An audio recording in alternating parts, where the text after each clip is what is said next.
So as a new person or someone coming into this relationship fairly recently, fairly late in the partnership, what's my perspective on the relationship?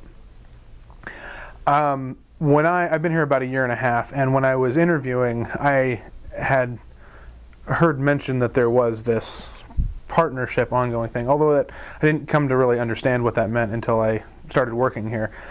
My personal take on mission work is I tend to be leery of the mindset of we're taking Jesus to them or we're taking God to them, because from prior experiences I know that I've learned and grown more from the people that I've met than it often feels like I've brought to them.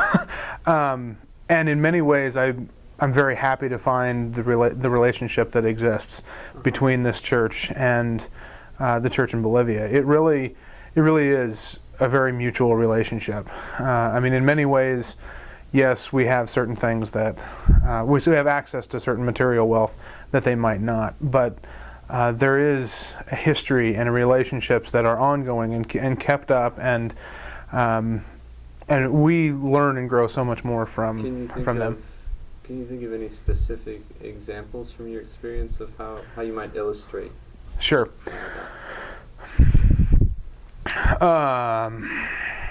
Yeah, give me a sec.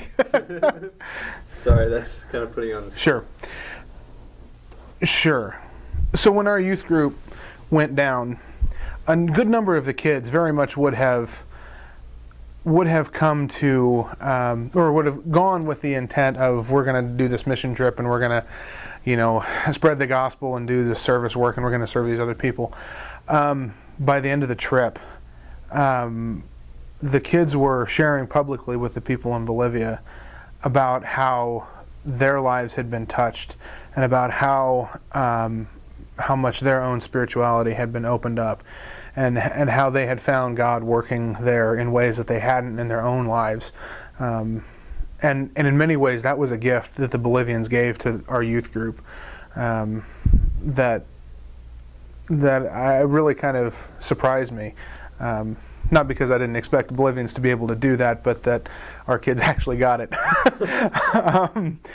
But God was very real and present and working in the lives of those kids during that week. And yeah, we helped out and we moved some dirt around, and that's important.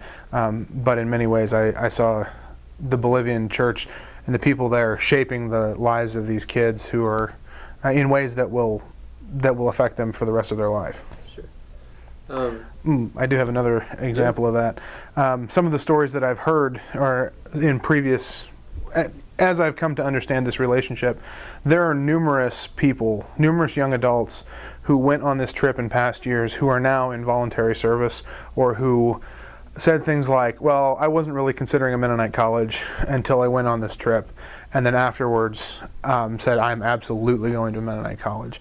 And so there are a number of kids who are out there, and by kids I mean young adults, who are out there doing things service related, Mennonite education related, and a variety, even profession wise, that they wouldn't have done had they not found God and found the people in Bolivia in the way that they did.